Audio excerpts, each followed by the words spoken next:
Welcome everyone, those who are here, those who are coming. Hope they'll find a seat. Welcome to Chabad of O-Town. So welcome many of you, you've been here before. We have the rare and auspicious opportunity to welcome Rabbi Manis Friedman, a world-renowned lecturer, philosopher, mentor, coach, but most of all, someone who's able to bring the secrets of the Torah into practical, applicable lessons in our life. So enjoy and make the most of it. We'll have this class available on Facebook afterwards, God willing.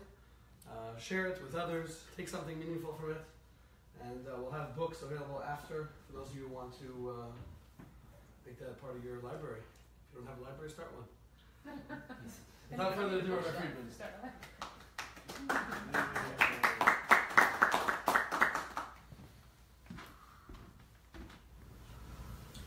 I don't know if you heard about this, but studies have shown that men and women don't get along. Well, you heard about it, right?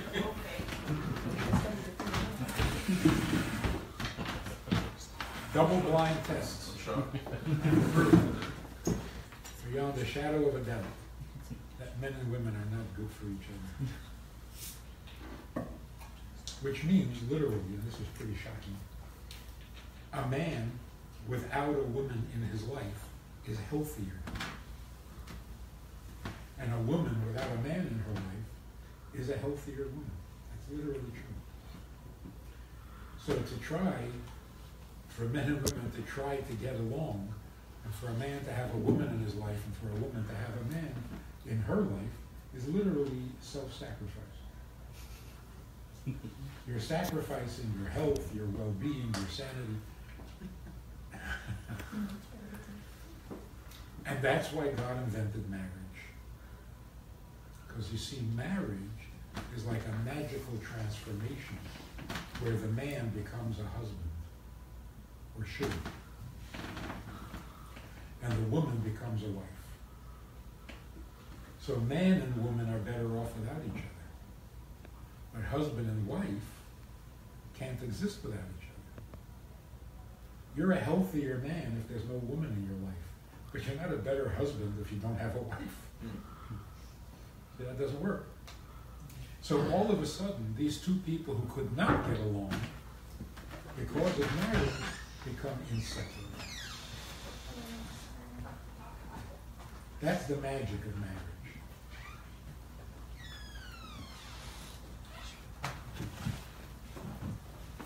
So what would happen if a couple get married, but he doesn't want to be a husband, and she doesn't want to be a wife? So he remains a man, she remains a woman, and they're surprised that they don't get along. Of course you don't get along. It's a man and a woman. Mars, Venus, okay. The first time I heard, years ago, this man and woman came for counseling. They said, we're working on our relationship and it's very hard. And we've gone to therapy, but can you give us any advice? I said, wait a minute, let me get the problem.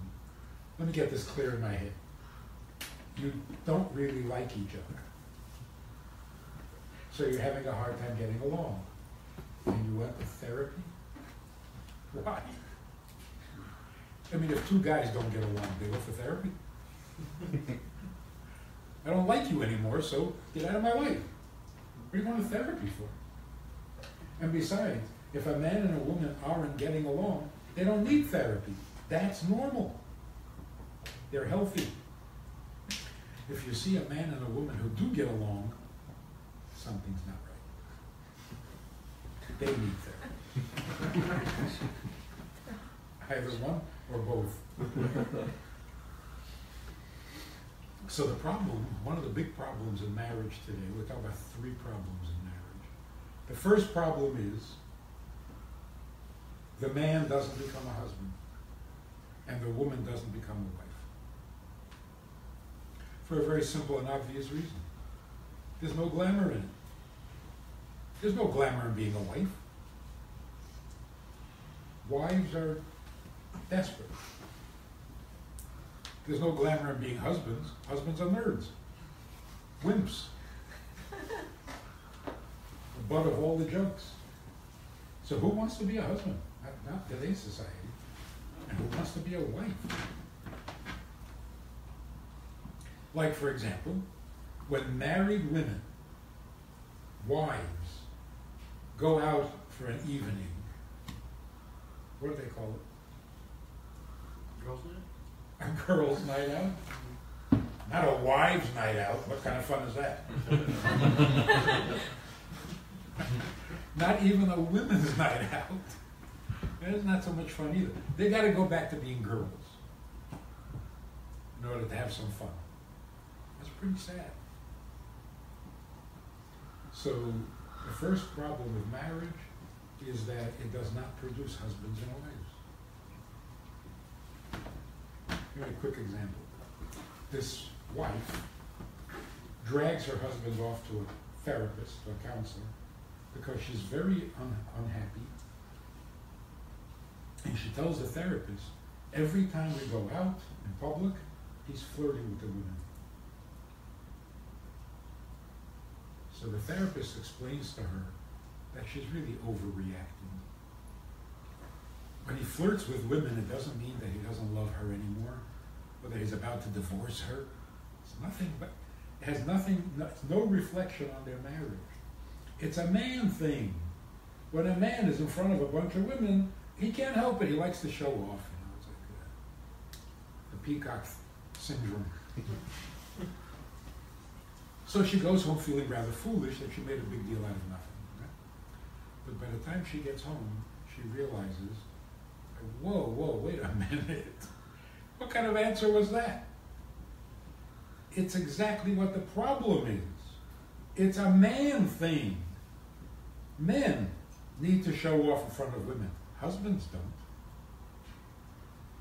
So her problem, her discomfort with his behavior is because he's acting like a man and not like a husband. And that's a serious problem. So, the first thing that is kind of destroying marriages in America is that they're not willing to make the switch.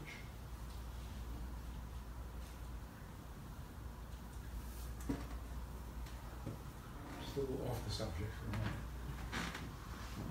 Just a matter of how you use your mind. What is open-minded and what is closed-minded?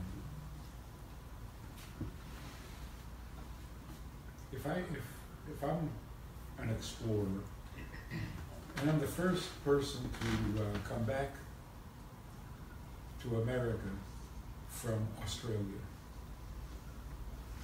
and I come back and I tell you that there's an animal in Australia that hops around on its hind legs and carries its baby in a pocket, in a pouch. If you would say, come on, I ain't gonna believe that. I'm not so naive. Would you consider that intelligent or non-intelligent? The guy says, what do you think I am? How stupid do you think I am? I'm gonna believe such a story? That's ridiculous. There's no such animal. Would that be an intelligent reaction or a lack of intelligence?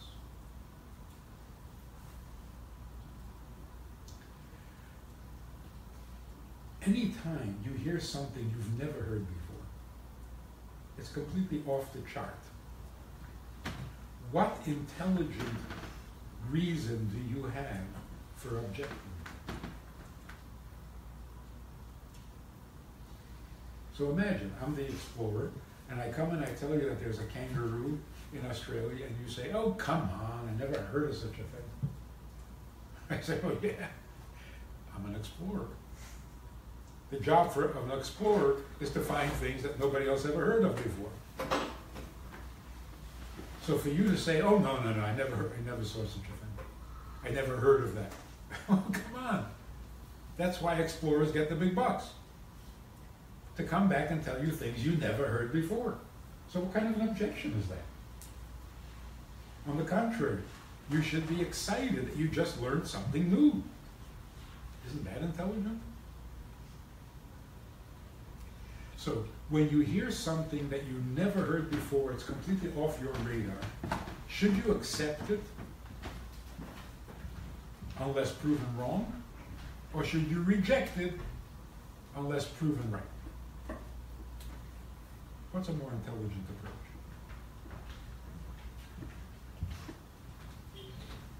So here's part of the problem. If you went to college, particularly graduate school, you would argue that first you'd reject it until it's proven right. That's called closed-minded. If you didn't experience it and you didn't see it, it can't be true. That's intelligent? It's not. A truly intelligent person, you hear something new, you have no intelligent reason to object other than that you weren't there. What kind of an objection is that? Imagine a 6-year-old, you tell a 6-year-old, whatever, you tell us, and the 6-year-old said, oh no, I never heard that. Never? In your whole 6 years? You never heard that? And if you never heard that, that's it? You're not open to anything new after 6 years? So, intelligent people love new information. Back in the olden days when your parents arranged a marriage, it worked. Now you marry for love, it's not working.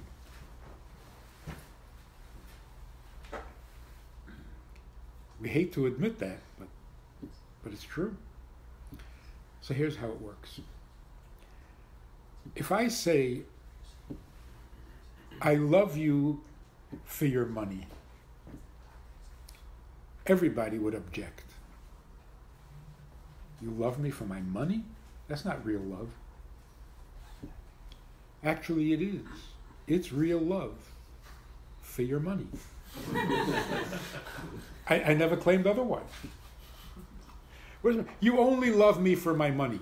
No, I don't love you at all. I just love the money. And the proof is, if suddenly you don't have money, it's not like I still need you a little bit. I don't need you at all. Get out of my life. So if you marry someone for money, literally, you are marrying the money, not the person. If you marry someone for love, is that any better? So the first time a guy said to me, we were doing marriage counseling, the wife was miserable and wanted out. And he says, I love everything about my wife. Which sounds pretty impressive, huh? So what? Why would she be so unhappy? So somebody's lying here. But I discovered in marriage counseling, nobody lies. Everybody's telling the truth. It's just that it's the wrong truth. So he says, I love everything about my wife. And she says, I am miserable, I want a divorce. What's going on? So the guy says, I love everything about my wife. I said, that's nice. Do you love her? He said, I love everything about her. I said, that's not what I asked. You love everything about her. Do you love her? He says, what about her? I said, nothing about her. Do you love her? I said, I don't know what you're talking about. What's her without things about her? So what is he married to? He's not married to a person. He's married to a collection of things, which may be better than just the money. He loves her for her money, her looks, her intelligence, her humor. So yeah, he likes lots of things about her. So he is married to all those things. But is he married to her? He doesn't even know what that means. Most people don't. What do you mean, do I love her? Like what? Like what? Like who? Don't tell me what you like, tell me who you like. Love has become the objective. If love is what you're looking for, you're not ready to get married. Because you're going to marry love, you're not going to marry your spouse. So if you find somebody and you fall in love, too late, you can't marry him now. Once you love somebody, you can't marry them. Because you're already married to the love. So what you need to do is first develop a little hatred.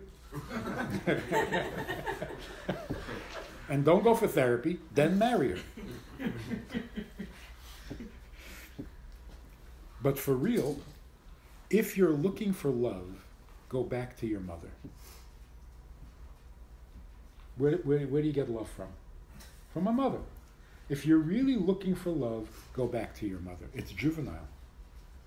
You are ready to get married when you no longer need love. Now you're ready to get married.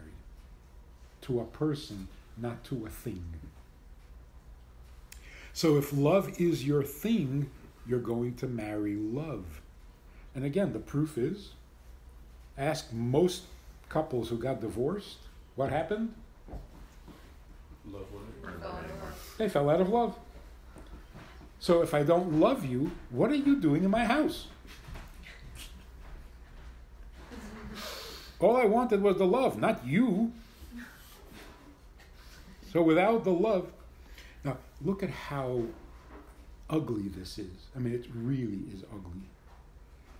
You were the most important person in my life because I loved you. Now I don't love you, you're garbage. You're not important, you're not necessary, you're not valuable, you're nothing. So look at the arrogance and the ugliness of it. My love makes you important. You know, like the Midas touch. If I love you, you're important. I don't love you, you're nothing. Worse than nothing, you're garbage. That is so nasty. So here's a shocking thing. You don't need love from your wife or from your husband. You don't need love from your husband. You need your husband's love. It's very different. The role of love, the value, is that those who are important in your life, you ought to love. Not love makes them important. But those who are important should be loved. Why is there a mitzvah to love every Jew? Because your fellow Jew is important to you. If he's important to you, love him. If you don't love him, he's still important. You just don't happen to like him. Like your mother. You know, if you don't like your mother, she's still very important in your life. So if they're important in your life, what are you going to do? So you might as well love them. They're not going anywhere. You're not getting rid of them. So love them. Somebody you love but is not important in your life, no matter how much you love them, they're still not important. Love does not create importance. Love is the emotion with which you should treat those who are important. What makes them important? Completely different subject. If they're blood relatives, they're important. Your fellow Jew is important. Why is it a mitzvah to love God? Because God needs love?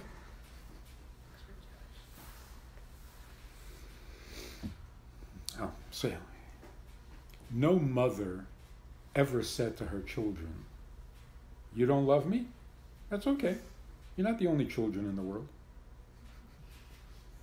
The neighbor's children love me." Why would no mother ever say that? Because the mother is not looking for love. She's looking for her children. So she wants her children's love, which you can't get from any other children. You can't get your children's love from somebody else's children. You can't get your husband's love from somebody who's not your husband. So look at the danger of it. If you're looking for love, and you get married for love, and you love your spouse, and then all of a sudden you don't love your spouse, which is predictable, what are you going to do? You still want love. See how dangerous that is? Most men who cheat on their wives, what's their excuse? She really loves me. Or I really love her. So love dictates your behavior, your relationship, everything. But if you don't want love, you want your husband's love because he's your husband. So if he doesn't love you, what are you going to do? Get it from somebody else? You can't get his love from somebody else. So you try. You try. You work on the relationship because he's still important to you.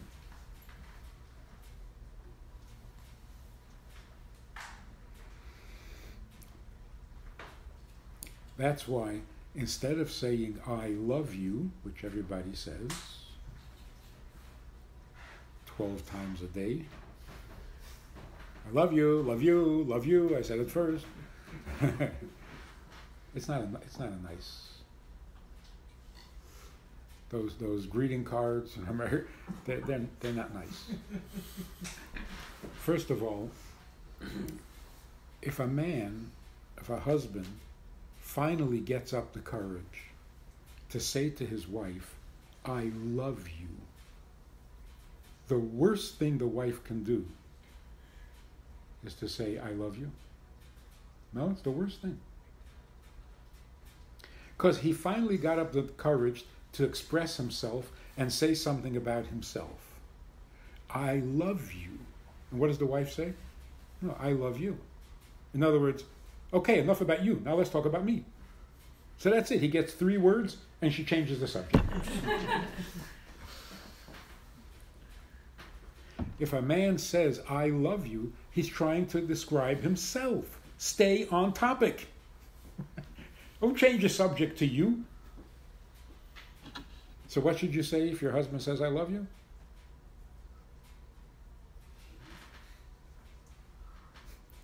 Love me more. You're on the right track. Thank you. Thank you. Actually, you should say, yeah, that's because you have good taste. See, it's a compliment to him.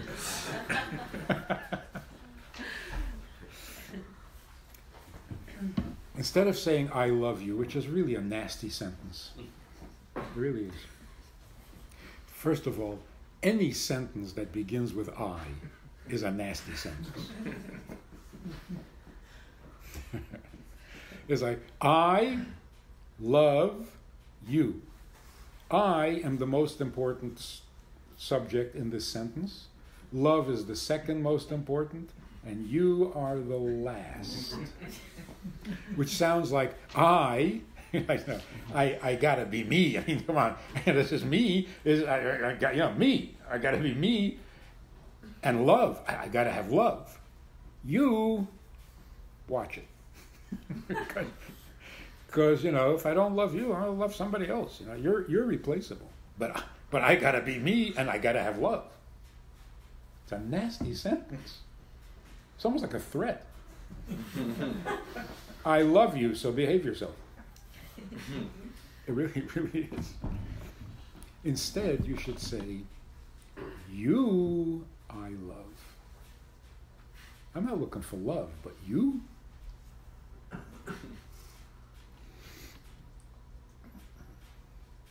Okay, so The second thing that is destroying marriages is love. Love has become like an idol, literally like a false god. We kill for love, we die for love, commit every crime in the book for love. Everything is love. The solution to all problems is more love. Come on, it's an obsession. And it's very Christian, by the way. Because in Christianity, God is love. So who do they worship? Love. It's love worship. If God wasn't love, they have no need for him. That's like marrying love. They're worshiping love.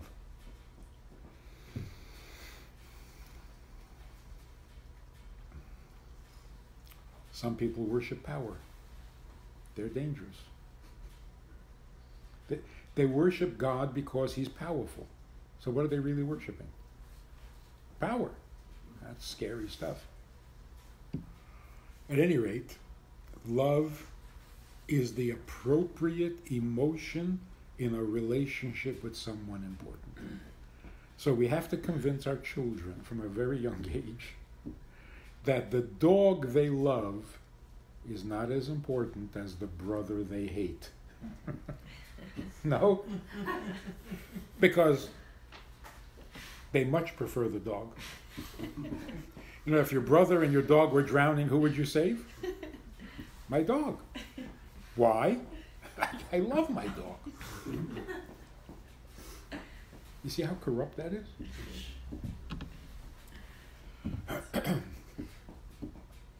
The third problem, thing that is destroying all marriages, is sex. It's so destructive. Because like love, sexual pleasure can become a thing, and instead of being married to your spouse, you're married to this thing that you get from your spouse, and if you didn't get it, you wouldn't be married to them anymore. So you're really married to the pleasure.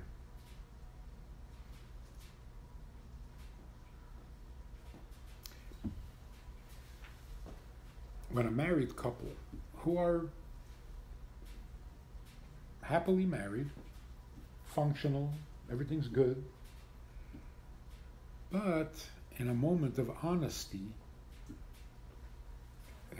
they'll admit that they feel alone in the world. Happily married, very sociable, have lots of friends, but in a quiet moment, they feel that they're alone in the world. And it's a horrible feeling. Why would they feel that if they're happily married? It's because they love everything about their spouse. They didn't really connect to the spouse. So they really are alone. They're detached. They're single. They're happily married and they're single. Because what they have going between them is that they share common interests and like everything about each other, but they've never connected to each other. In other words, they've never had an intimate connection. So you can have sex with somebody for 10 years and you've never been intimate. Because sex is a thing. Intimacy is a non-thing. Non-thing means just person to person. A human being is not a thing. So if two human beings connect to each other, there is no thing between them. Besides them, there's just them. So for example, if you asked your grandmother, what happens in the bedroom? When mommy and daddy go into the bedroom, what happens? What happens in the bedroom? And your grandmother says, nothing. And you say, come on, tell me. Nothing. So you assume that she just doesn't want to tell you. You say, come on, you can tell me, I'm 46. I can handle it. Nothing. She's actually giving you the right answer. What is unique about a bedroom, husband and wife? There is no thing, it's just them. What makes the bedroom different from every other room in the house is that every other room in the house has something. Bedroom is just two people, there's no thing. So there are two people with no thing between them, nothing coming between them or distracting them from each other. So what's happening? It's not a what, it's who. So when you say what happens in the bedroom, people are not objects. There's no what, there's just them. And when they're together, they have each other. So a couple have sex, and it's good. They're married, it's nice, it's good, and it's very typical for the husband, for example, go either way, for the husband to say to his wife, so how was it? How was it? They did not come together properly. There was an it in the room. I thought it was just us. What's the it? And besides, you're asking me how it was? Weren't you there? Why do you have to ask how it was? Because when you're having sexual excitement, you are totally alone. You are completely absorbed in your experience. And yes, you have to ask what the other was experiencing, because how are you supposed to know? So sex actually keeps you apart. Because it's a thing. Intimacy means get beyond things. Just take pleasure in each other. Not something you get from the other, just the other. Having you in my life without anything interfering, that's the greatest pleasure.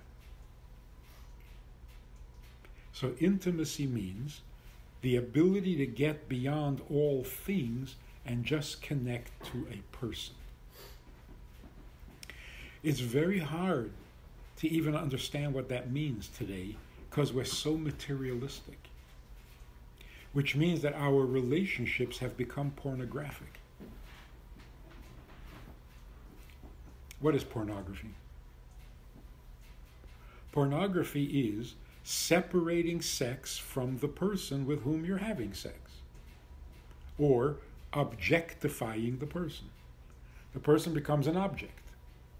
What is an object? An object is something you love everything about. I love everything about it. Chocolate, I love everything about it. I love the smell, I love the taste, I love the texture. Chocolate. Do you need chocolate? No, you don't.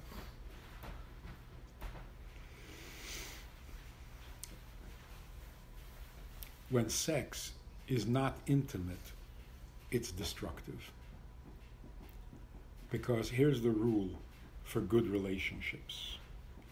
In a good relationship, there is a giving and a receiving. There is no taking and there's no using. So the expression, marriage is a give and take. Take is abuse. You can't take a person. That's abusive. Even if it's consensual. So let's use an example. Christopher Reeves, remember? Great guy. Like a perfect specimen of a man. But he fell off the horse. And he was paralyzed from his neck down. So let's just use that as an example. Let's say he lived in that condition for 10 years. And his wife took care of him. At the end of 10 years, he died. And his wife became hysterical.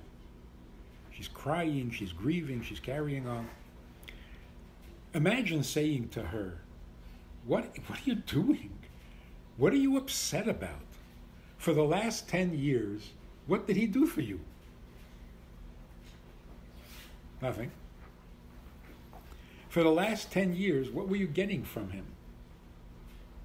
Nothing. For the last 10 years, what was he good for? Nothing. So what are you crying about? What did you lose? What would her answer be? She would say, I had him, now I don't have him. What was I getting from him? That's besides the point. That's not the point. I had him, and now he's gone. Not it's gone, he's gone. It left a long time ago. It left 10 years ago. But him.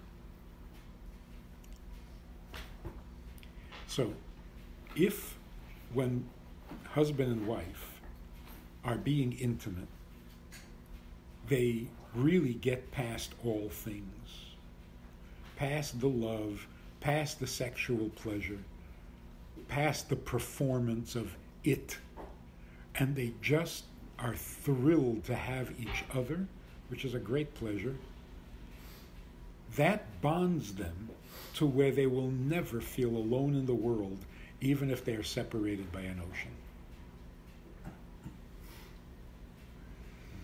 And in those days, when our grandparents had that kind of intimacy and that kind of bond, divorce was unheard of practically. And when it did happen, it was such a tragedy. Because they were so bonded that in order to be divorced, they had to have an amputation. Today, marriages are not that great, and divorce, not that terrible. In fact, you hear people say this, and it's really upsetting. No, we're divorced, and now we're best friends. Okay, wait a minute. If you're getting divorced, the least you can do is hate each other. You're best friends? So why'd you get divorced?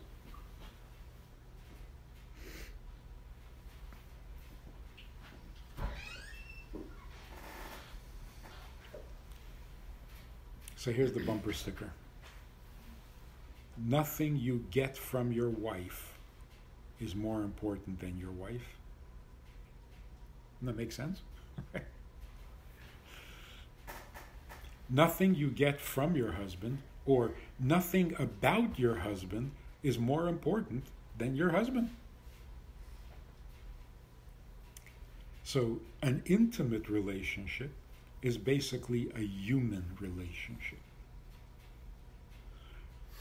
Sex separates people. Love separates people. Intimacy bonds people. So it's the same act, it's the same bedroom, it's the same thing, but it's from a completely different planet. What is your objective? What are you looking for? Each other, or something from the other, or something about the other?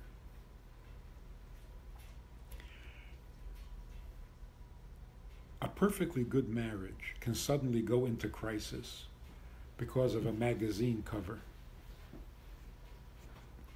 You can imagine. A guy goes shopping, supermarket, and he's at the checkout counter, and there's a magazine staring at him that says, 12 Secrets to Better Sex. He said, oh my God. I'm 12 steps away from good sex? Crisis. So he buys the magazine. And he finds out what those 12 secrets are. Now he feels better. Then he goes shopping again and it says 24 ways to improve your sex life. Says, whoa, 24 things I'm missing? It's terrible. Because if sex is a thing, well, a thing can be good, it can be better, you can have a lot, you can have a little. It's a thing. You'll never be satisfied. Some guy came over to me a long time ago. He came over to me and said, I'm just curious. When you sleep, is it with your beard under the blanket or on top of the blanket? No? I couldn't sleep for weeks.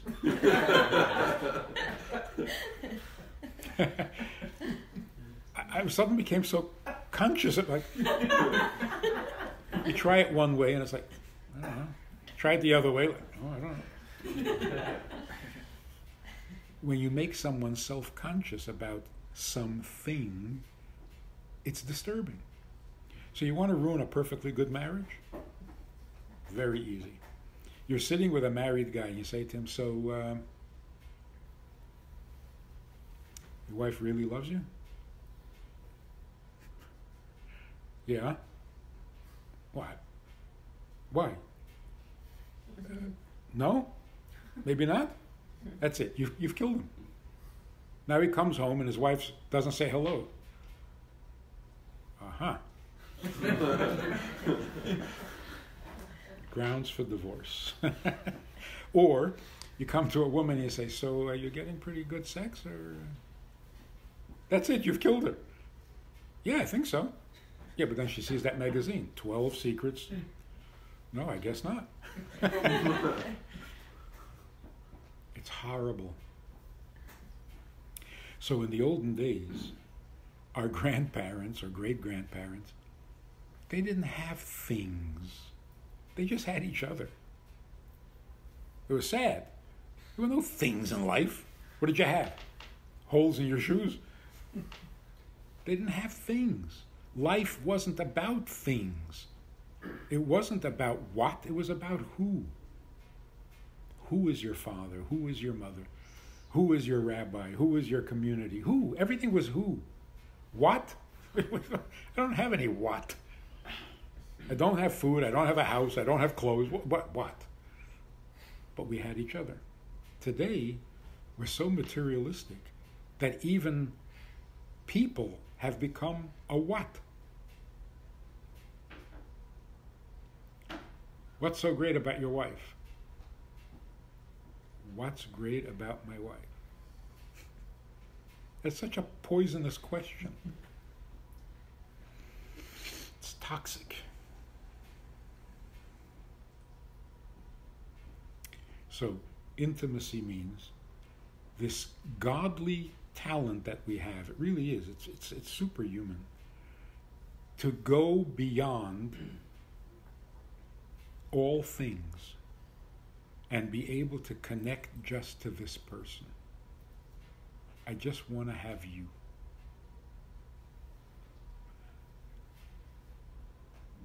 And if you achieve that, even a few times in a year, you are so bonded.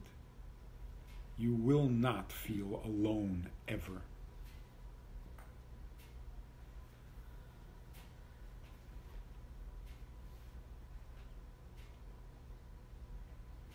That's what the book is about. And the reason I wrote the book is because talking to people, I realized there's a real crisis. Life is falling apart. Everything that is supposed to be sacred has become an object. It's a thing, it's an it. Like this guy who says to me, I'm getting divorced. Listen, I don't need this. And I play dumb and I say, oh, so if you don't need this, why are you divorcing her? Get rid of this. Get rid of her. Of course, when he said this, he meant her. Right? He never saw her as a human being. She was this thing that he was going to try. And he tried it, and he doesn't need this. Certainly doesn't need her.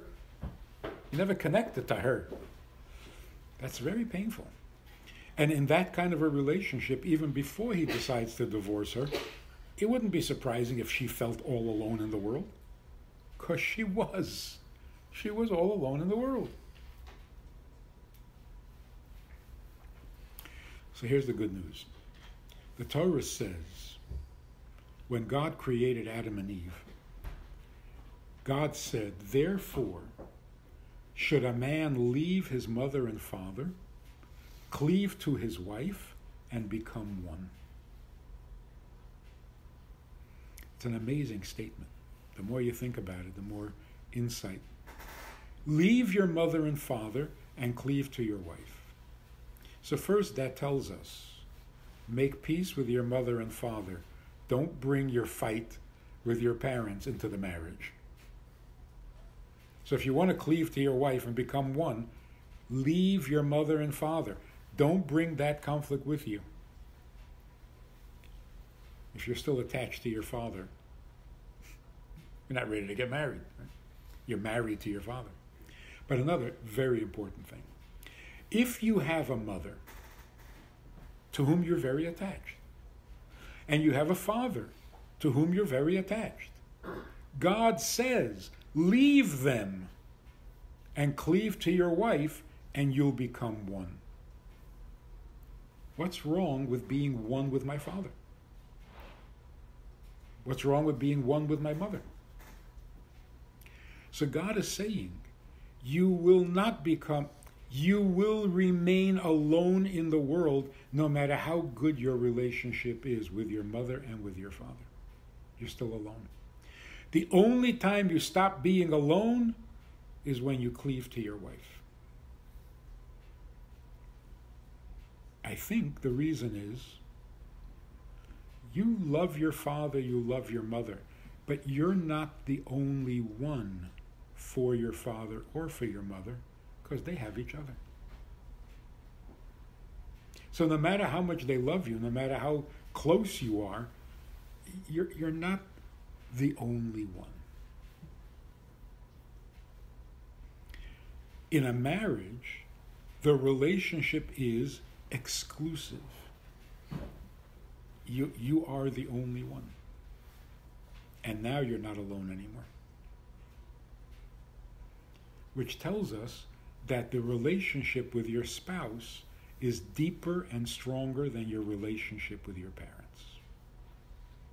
Isn't that amazing? You are more bonded to your spouse than you are to your parents. And that's why when you get married, your obligation to honor your parents takes second seat.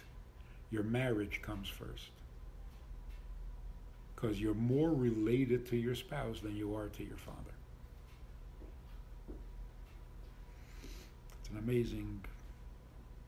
So, we need to go back to having intimate relationships. Not about something, about no thing.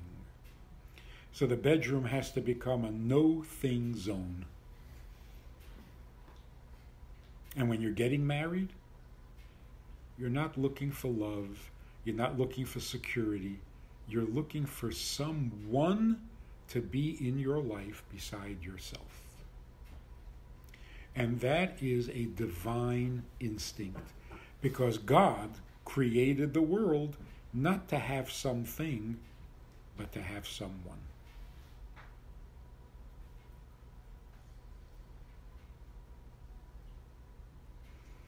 We're created in His image, so we also have this instinct to find someone beside ourselves. So God didn't create the world for love. He didn't create the world for things that are pleasurable. He created the world because there was just him, and that's not divinely satisfying. He created the world in order to have us unconditionally.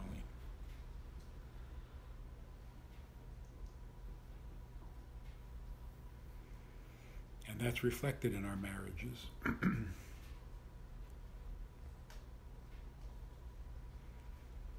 This makes sense? Anything about it too esoteric?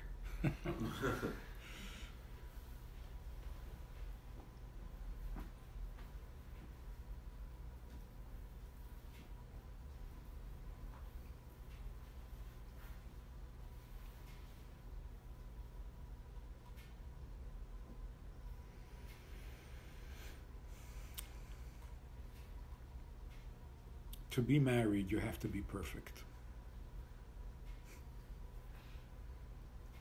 Even in your own mind, it's okay. Because if you feel like you're not perfect, you're going to be looking for something to make you perfect. And you're not going to connect to your spouse. When can you really connect to your spouse? When you don't need anything. Who doesn't need anything? Someone who's perfect. So convince yourself you're perfect and then get married. Perfect enough. So how do you know you're ready to get married? Look in the mirror. In the morning when you get up, look in the mirror. If what you see fascinates you, no, don't get married. You're still way too busy with yourself. But if you look in the mirror and your reaction is, again? You again? Okay, it's time to get married. It's time to put a new face in the mirror.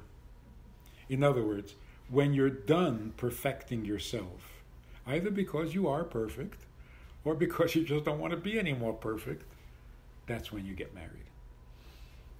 God created the world. He was already perfect.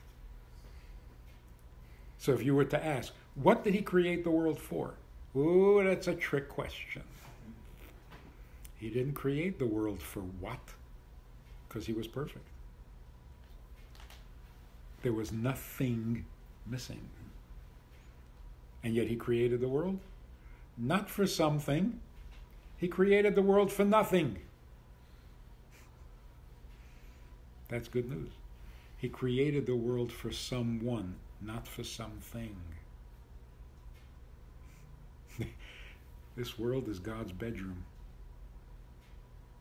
And he just wants to have us.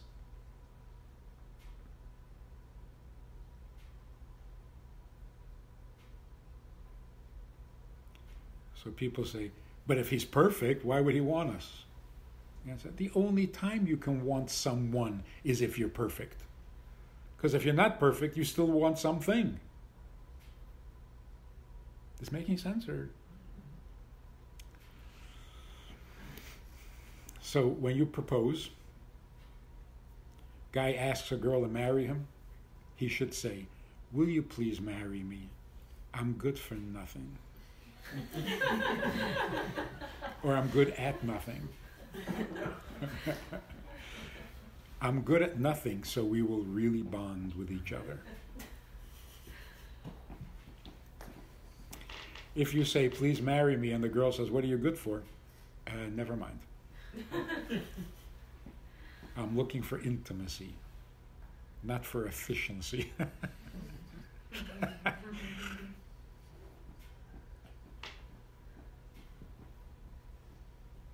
Yes, no?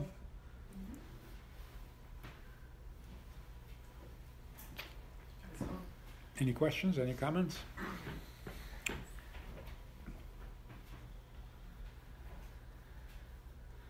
Everybody get tidy.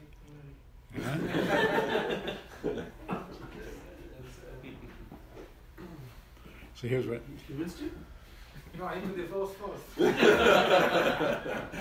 Start fresh. I have a question. So if I catch myself saying I love you, I should take it back? I didn't mean that. You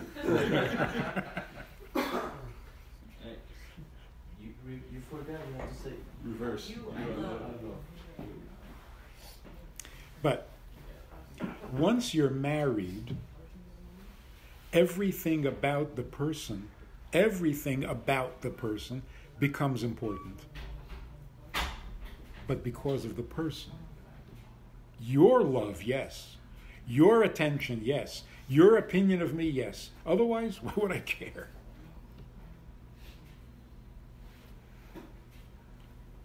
Like my children, yeah. Their love I want. Because they're my children.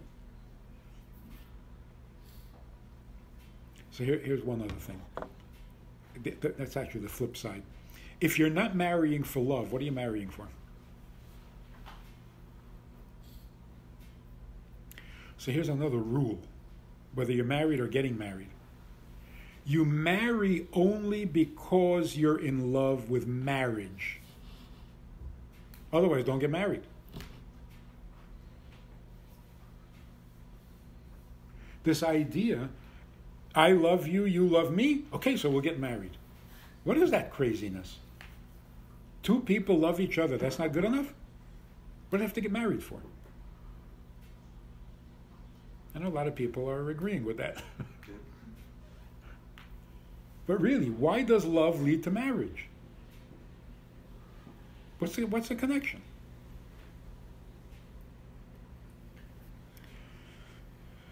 It really doesn't. So if you're not madly in love with marriage, don't get married. So the first thing you need to know about the person you're considering is, not do you love me? Do you love marriage? Otherwise, I'm not marrying you. The only reason to get married is if you believe in marriage. Which means that you come to your date committed to marriage. And you're just checking to see if you can have a marriage with this person. But your commitment is to marriage. Now, you have the option to marry a few different people. Why did you choose this person? I like everything about her. But why am I marrying her? Because I believe in marriage. And she does too. So maybe we can do it together. But this thing about, marriage was never really appealing to me, but you, I'm so in love with you, I'll even marry you. That's a dumb idea.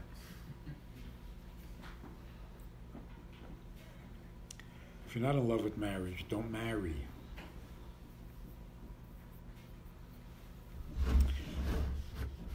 So I can tell you this story.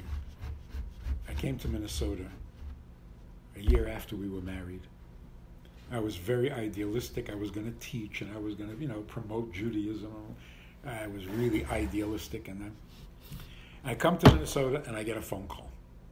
My first speaking teenage girl from a high school in a suburb of Minneapolis wants to know if I would come and speak to them about intermarriage. It's a public high school. No way they're discussing intermarriage. It was actually a home economics course. I don't know why they were discussing. But I couldn't care. Would I come? Of course, that's what I'm here for. I was very excited. Anyway, she tells me that a priest spoke about it from a Catholic perspective, and a minister spoke about it from a Protestant perspective, and there are two Jewish kids in the class. They want a rabbi to come and speak about it from a Jewish perspective. So would I come? Now, she never saw me. I never saw her. The school, turns out, has 2,000 students. 4 of them are Jewish. And 2 of those 4 are in this class. Anyway, the day comes, and what's appropriate to wear to a high school? And I'm coming from Brooklyn, I'm thinking teenagers, punks, and not in Minnesota. These kids are so squeaky clean, so square and well behaved. Some of them come to school on horseback, This is like Little House on the Prairie, So I'm thinking, what am I going to wear? And I thought, well, I'm going to go to speak to a group of teenagers, so I put on a leather jacket. Like a motorcycle jacket. Because I think I'm still in New York. Anyway, I walk into the classroom, and I'm horrified because the priest is there and the minister is there. And I had misunderstood completely. They hadn't already spoken. They had already agreed to speak. But the plan was to have like a little panel. And so, this sounds like one of those jokes. A rabbi, a priest, and a minister walked into a classroom, but it wasn't funny because it's against our policy to sit on a panel with other religions. So I shouldn't have been there. It was a mistake, a misunderstanding, and I'm thinking, that's it. I'm going to be reported back to New York. I'm fired. I might as well just give it up, and I haven't even started yet. It was a mess. Right? To make things worse, the teacher says, we only have 45 minutes, so you'll each speak for 5 minutes, and then the students will ask questions. Speak for 5 minutes? That's impossible. What can you say in 5 minutes? So the priest spoke first. And he basically said that the church will not recognize the marriage if it's an intermarriage and whatever. But if it happens that you do marry out, you have to raise your kids Catholic. Took him about 5 minutes. Then the minister spoke, and he said, marriages are difficult enough. There are a lot of stresses, problems. Last thing you want to do is add another stress. So, not a good idea. It took me about 5 minutes. I'm dreading this whole thing. I want out. But I can't just walk out, there's not. So I get up, and there are 30 students staring at me, and I can't think of anything to say. I'm panicked. I'm frozen. Nothing. Besides which, what should I say? You're not allowed to intermarry. It won't be considered a marriage. It won't be recognized by the Torah. I sound like a priest. If I say it's not such a good idea, you won't understand each other, there'll be conflicts, I sound like the minister. So what should I say? So let me tell you what happens. When your brain freezes, but you have to say something, what actually happens is that your mouth starts to talk, and you have no idea what it's saying. Really, that's exactly. So I'm standing there, and all of a sudden I'm saying, why are we discussing intermarriage? In today's day and age, this was 1971. What? In the 70s? We're talking about intermarriage? Nobody gets married anymore. You live together for as long as you like. When you don't like, you leave. Marriage is out. That's what was going on in the 70s. After the crazy 60s, people were saying, there's no need for marriage anymore. Nobody's going to get married anymore. So I said, so what's the difference whether it's an inter, not an inter? There's no marriage anymore. You should have seen the look on these kids' faces. This is a rabbi? And the priest got upset. And he interrupted. And he said, oh, that's living in sin. You're not allowed to do that. Now, these kids, very politely, very respectfully, started giving me arguments for why you need to get married. They try to convince me that you're supposed to get married. So one guy says, human beings are not meant to be alone. You need companionship. So I don't know what I'm doing. I'm completely out of control. So I said, yeah, all the companionship you want. 1 companionship, 2 companionship. But why are you marrying? This girl said, you know, when I graduate, I want somebody to support me. I said, then why are you going to school? Get good grades, support yourself. One after the other, they're offering me arguments, and I'm dismissing it because I have nothing to say. Finally, one girl says, you know, when you have a baby, the baby has to have a mother and a father. I'm going downhill fast without brakes. I said, babies? Nobody has babies anymore. Haven't you heard of birth control? The priest got upset. And he said, that's unnatural. That's 25 minutes. This went on. And after 25 minutes, the students said, so why do we get married? I said, as far as I know, the only reason to get married is because God said so. God told Adam and Eve to be monogamous, and since then, with few exceptions, people are monogamous. And then I thought of something to say. I said, and that's why intermarriage is not a good idea, because the whole reason to get married is because that's how God wants you to live, and then you marry somebody who doesn't want you. I mean, make up your mind. So if marriage is only because God prefers it that way, so do it His way. You know, it's like making a Seder on Pesach night and serving bread. Come on. If you don't want to make a Seder, fine. But if you're making a Seder, serve the matzah. As soon as I said that, the bell rings, class is over. Before I could turn around, the priest was out the door. Disappeared. The minister, who was old enough to be my father, I was 22. He comes over to me and he says, Can I walk you out to the car? And I thought, oh, he must be offended or something. Like, what? Why? So we're walking down this long, high school building, long corridor with lockers on both sides, and we're just walking, and he's not saying anything. And I'm really like, wow, he's very angry. He can't even talk. Anyway, finally he says, what you were saying in the classroom, is that from the Old Testament?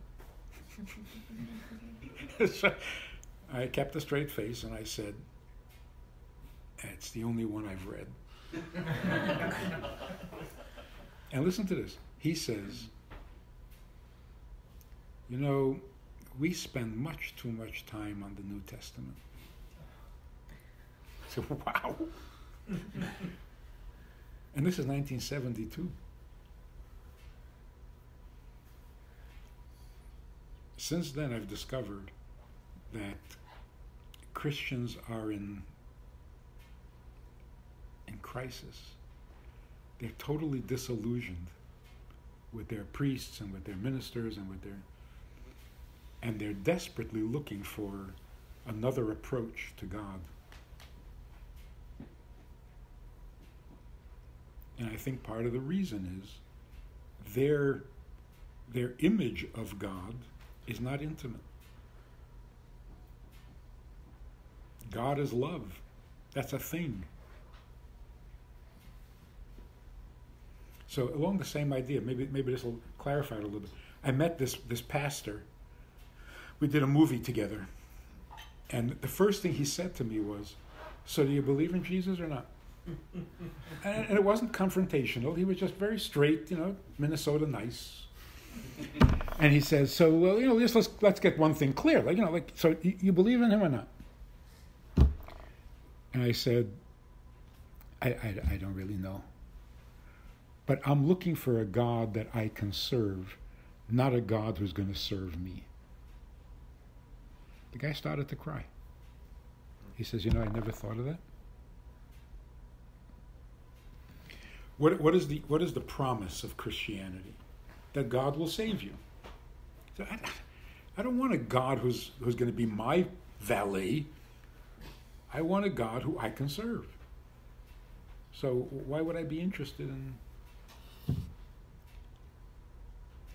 So the relationship that Christianity offers with God is a one-way relationship. He'll help you, that's it. That's not intimate.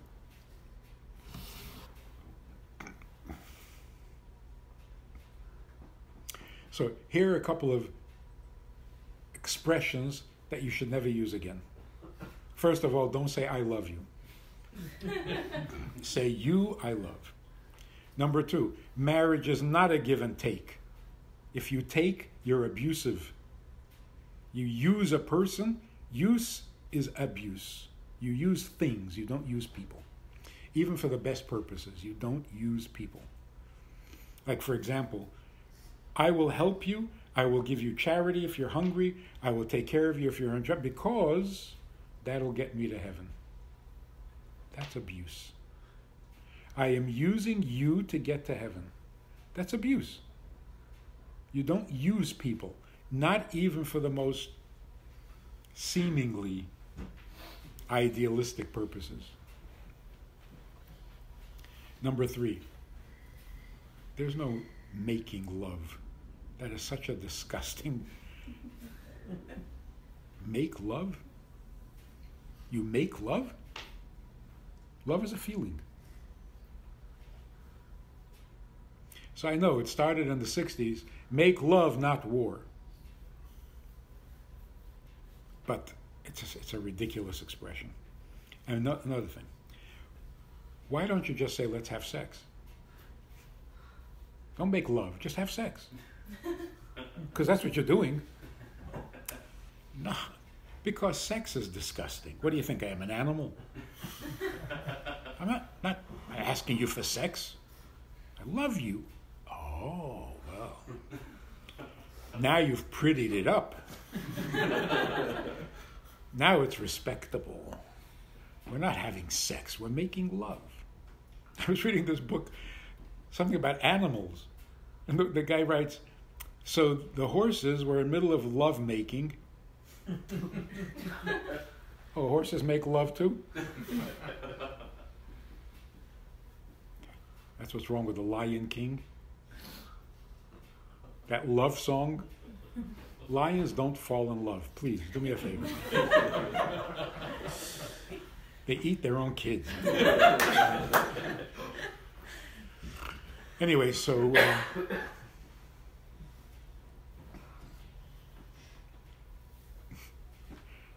I actually heard this woman say, they asked her, what do you do?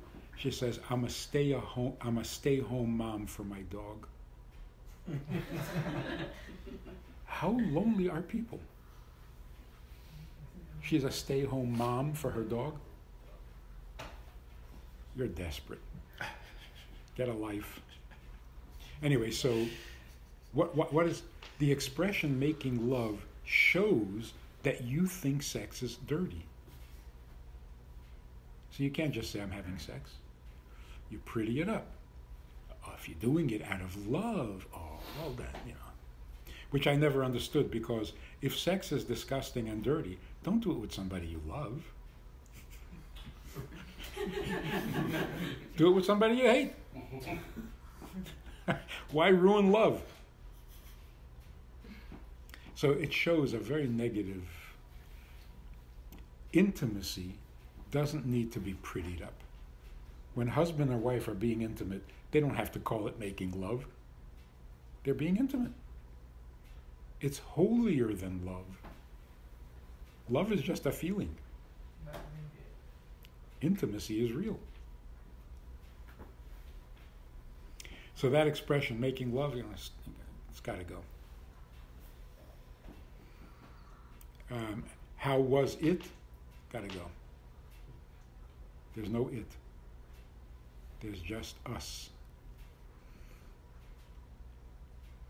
In fact, this is a beautiful thing. The mezuzah on the door. The word mezuzah Strange word. It's really a combination of the words zu and ze. Zu is feminine and ze is masculine.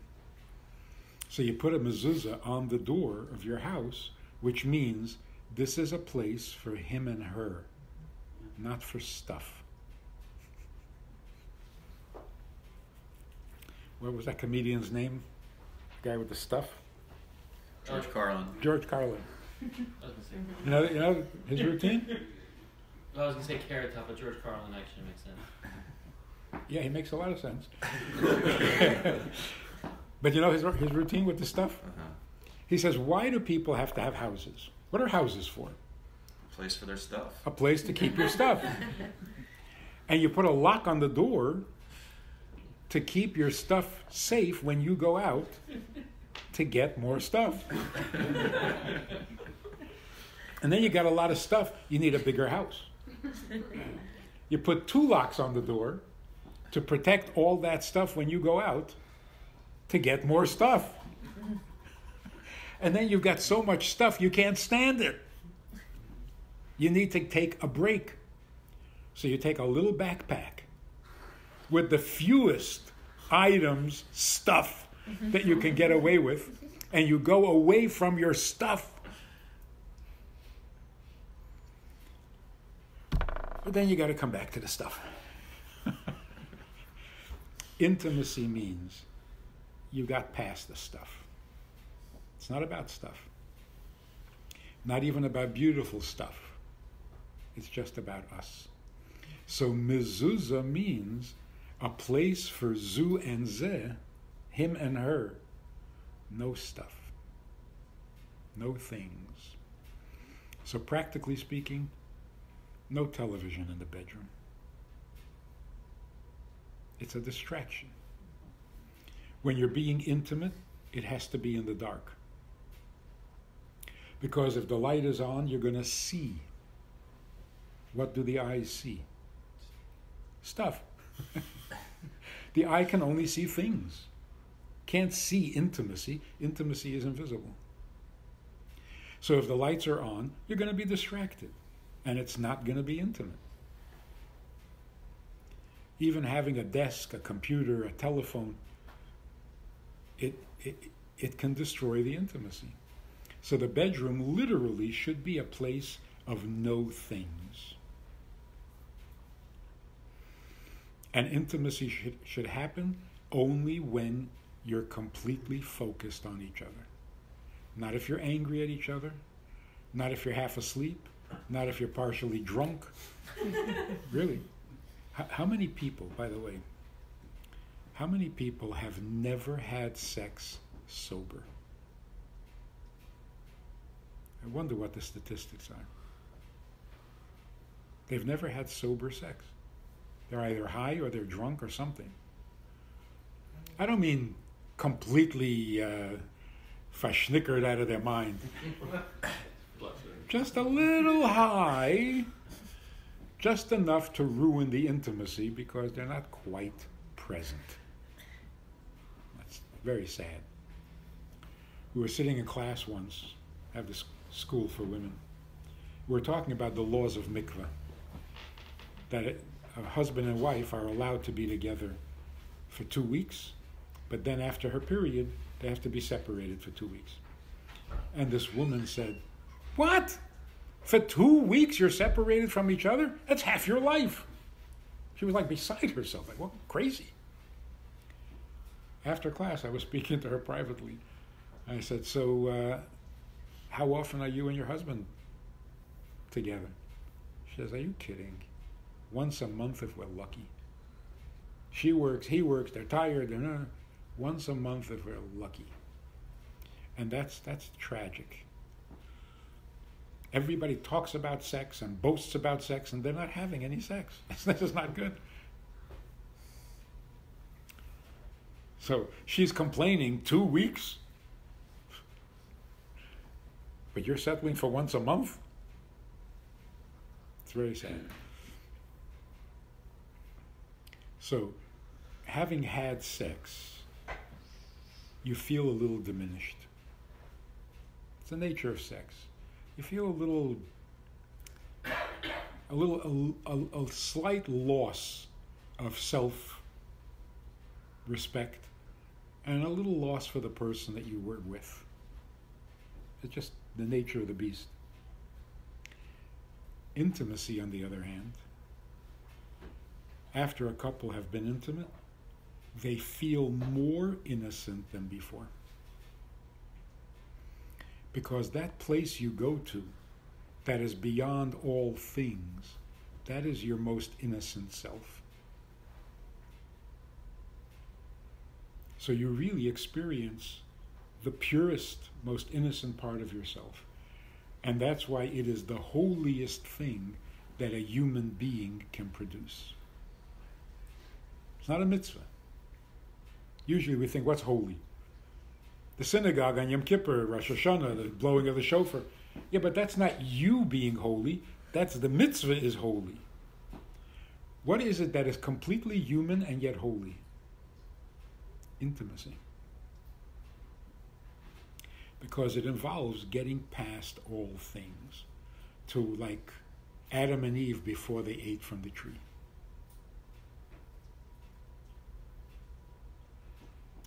So that's what the book is about. I asked some rabbis to endorse it.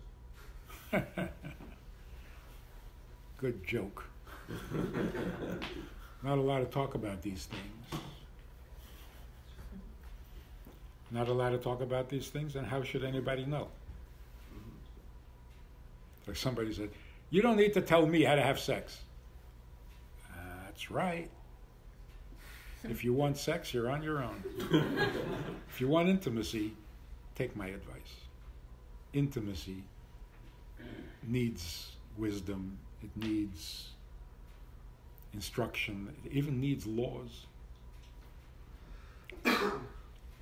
Because the laws protect the intimacy from becoming sex.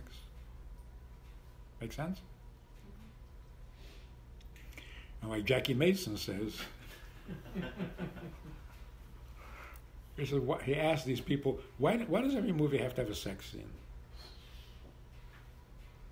And they say, well, because the movie is a depiction of reality, and in real life people have sex.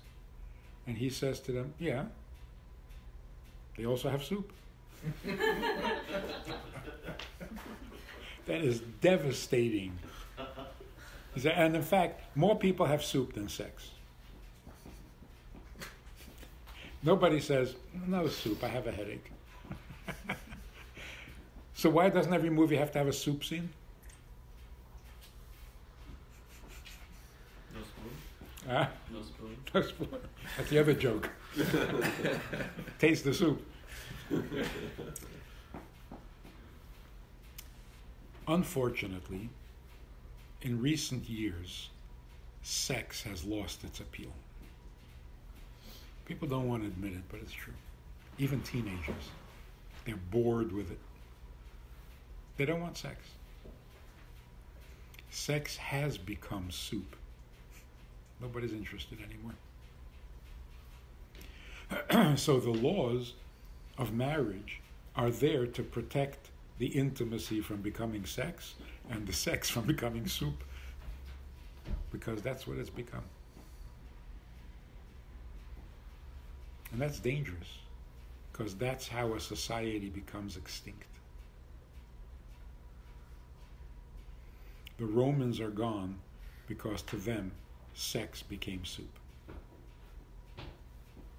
The Greeks are gone because to them, sex became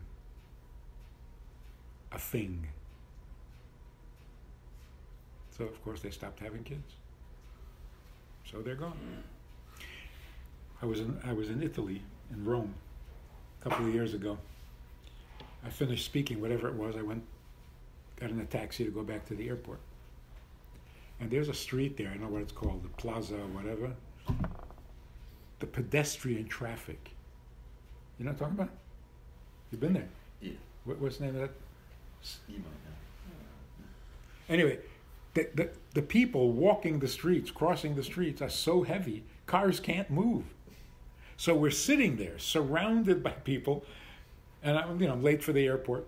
So I said to the taxi driver, who wasn't Jewish, I said, these Romans are going to make me miss my flight. He says, there are no Romans.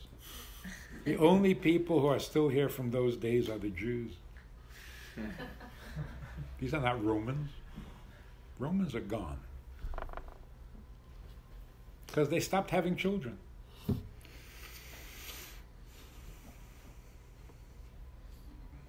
So we should all have great intimate relationships. And in order to be able to have intimate relationships, we have to be very secure. Marriage has to be secure. You got to know, this is me, this is my place, this is where I belong, this is the person in my life. I can relax. It's not a performance, it's not a test, it's not an Olympic event. It's just us. Then you never feel alone again. So if you want to read up on it, there's a movie and a book. For the movie, you have to be 18 and over. We'll ask for ID.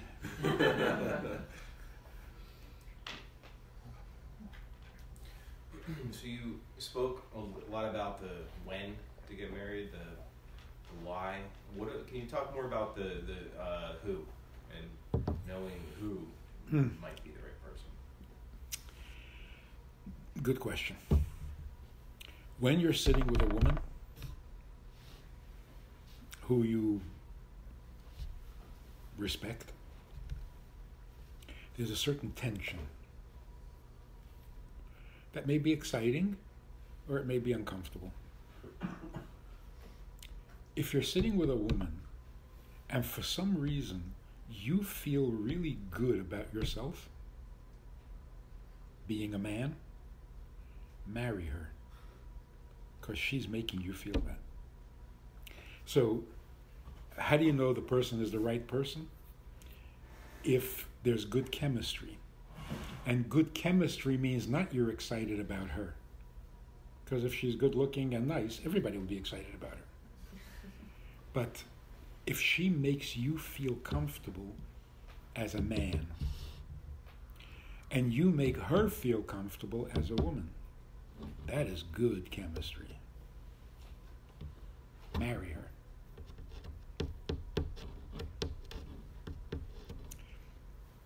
In practical terms, if you're sitting with a woman and you're feeling like, I wouldn't mind taking care of this woman for the rest of my life, that's good chemistry. If she feels, if you're sitting with a man and you're feeling, I would follow this guy no matter where he went. I'm behind him to the end. He's making you feel that. Marry him. That is good male-female chemistry.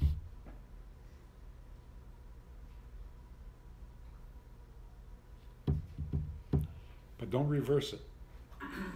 If you're sitting with a woman and you think, I would follow her to the end of the world, no, that's not good. Then you're the puppy dog. Or if a woman is sitting with a guy and is thinking, I could take care of him for the rest of my life, you're mothering him. Not good.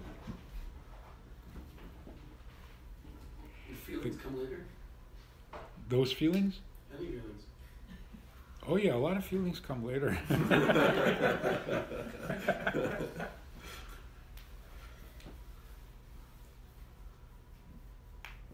How do we learn how to create more intimacy? I think just the awareness that you want to be bonded to the person, and you're annoyed if something comes between you. That's as good as you can get. Mm-hmm. And with all the best intentions, by the way, as much as you want to have an intimate moment, things come up, things get in the way, things are everywhere. So it takes real effort to create a moment where nothing matters to you. So for example, there are moments like when a mother looks at her baby, when the baby's sleeping.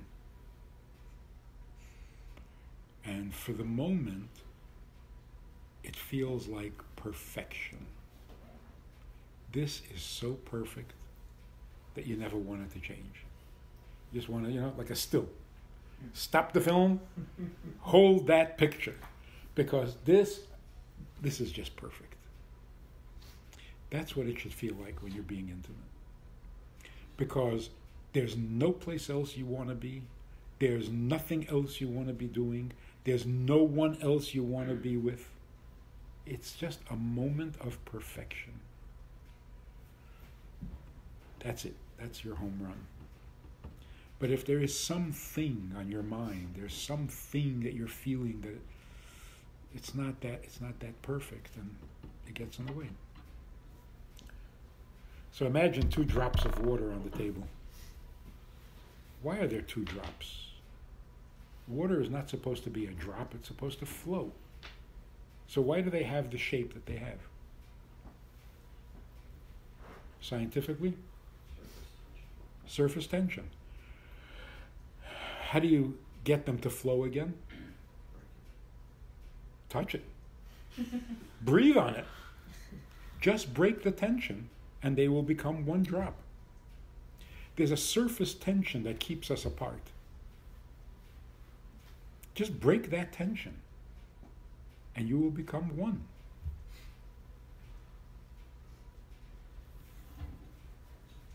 So in order to break that tension, you need to create an environment, an atmosphere. The bedroom should be an intimate place where you don't do anything else but be with each other. So that as soon as you walk into the room, it's like, oh, here it goes. It's feeling intimate. Whereas in any other room in the house,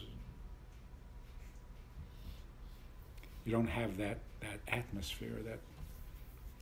So for example, we were growing up, we knew that we're not allowed to go into our parents' bedroom, even when they weren't home. Of course we did, but but we knew we weren't supposed to, because it's not a public place.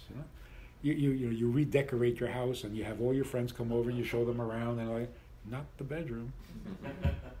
That's not a public display. So if you can create that sanctity, bedroom is reserved. It's not like the rest of the house. That helps. To have the lights off, you never engage in intimacy with the lights on, because your eyes are going to see something. You say, yeah, well, what I'm going to see is my spouse. You're not going to see your spouse. You're going to see something about your spouse. And you love everything about your spouse. But that's not her. So the lights have to be off. It has to be in the right frame of mind. You have to have some conversation beforehand so that there's a meeting of the mind. And by the way, I can't believe some things are so blatantly wrong. 1 bed? Husband and wife sleep in 1 bed?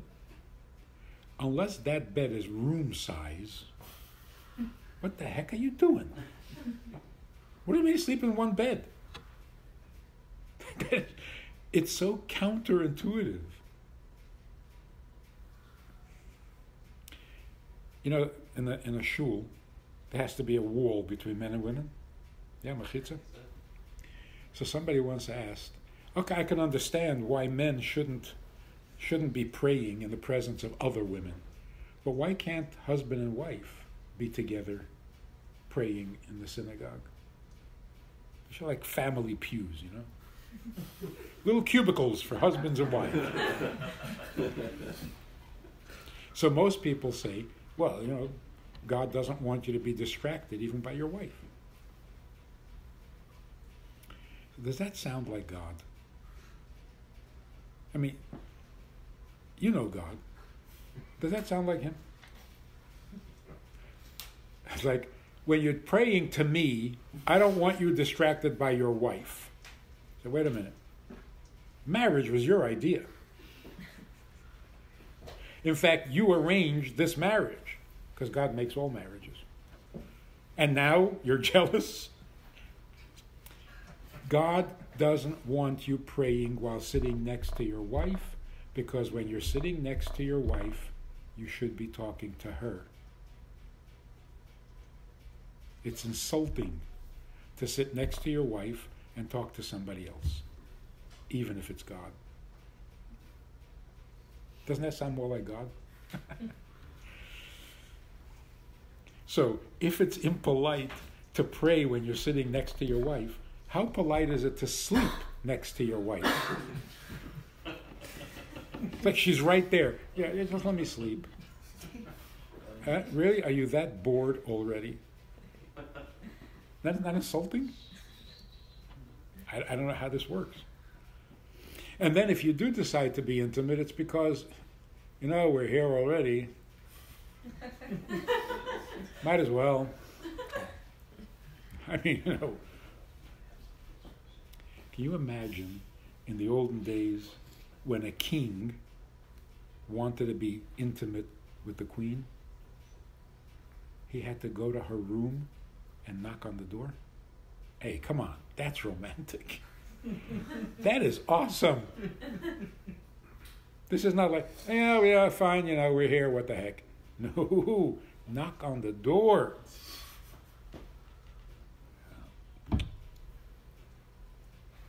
I think one bed is a horrible idea. It's a horrible idea. If you're not being intimate, like, what's wrong? If you are being intimate, it's because we're here already, that's not, there's no romance there. It's terrible. So at the very least, you don't have to have separate rooms, at the very least, separate beds. You want to be intimate, show a little initiative, like, get up and show some interest. I really think one bed is a terrible idea. And besides, you don't sleep well. It's a crazy idea. So now they have the beds, the numbers.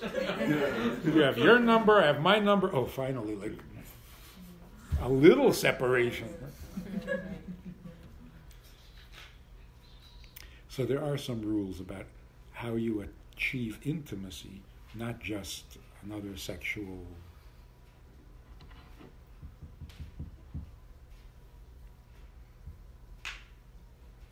You have to maintain a lot of respect for each other. It's terrible when you lose respect.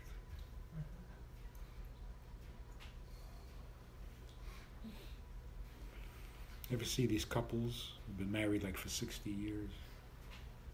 Ancient little people. And they've been married for 60 years and they're still respectful with each other. They're careful what they say to each other, and that is awesome. And then you look at young couples and the way they treat each other is really distasteful. They talk to each other like,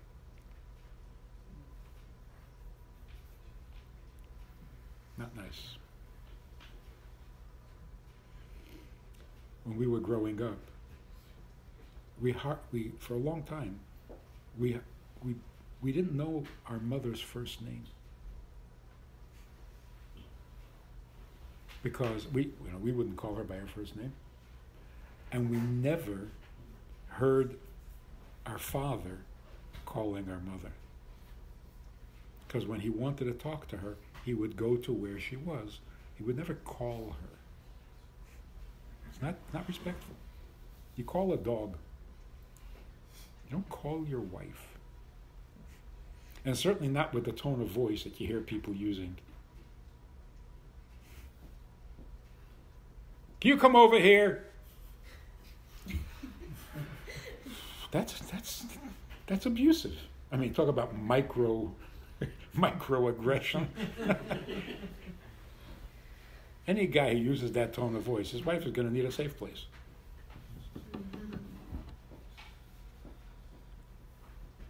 Where are you? I can't imagine my father doing that. You want to talk to your wife, go to where she is and talk to her like a mensch.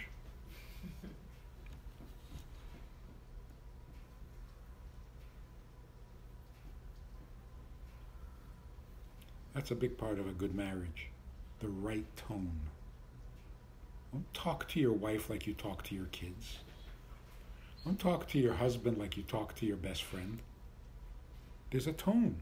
There's a certain tone you use with your parents. Everybody can recognize it immediately. There's a tone an employer uses with his employee, and the employee uses with his employer. Come on, the tone has to fit the relationship. The marriage relationship doesn't seem to have a good tone.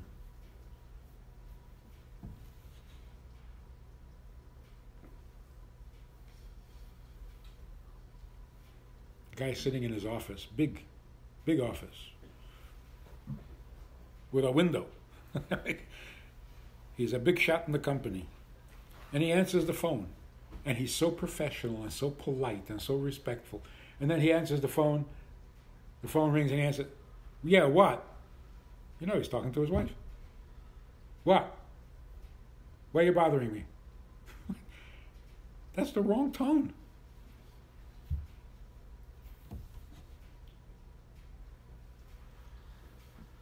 So with a little bit of effort, we can make our marriages really...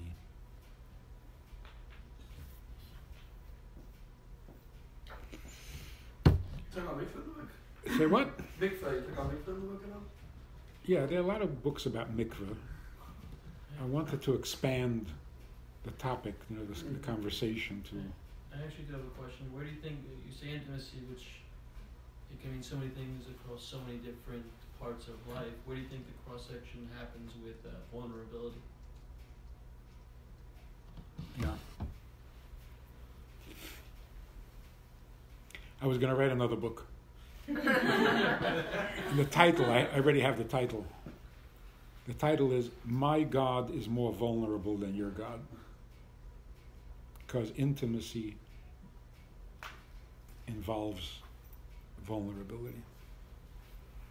And vulnerability is a divine gift. It's not a weakness. It's magnificent. So in order to really become one with each other, you have to be really vulnerable and be willing to be really vulnerable. You surrender yourself completely because you trust the relationship. When you surrender, it's like giving up the surface tension. And then you flow into each other. You become one. So yeah, vulnerability is, I think, the biggest contribution that psychoanalysis has made so far is introducing the idea that vulnerability comes from strength, not from weakness.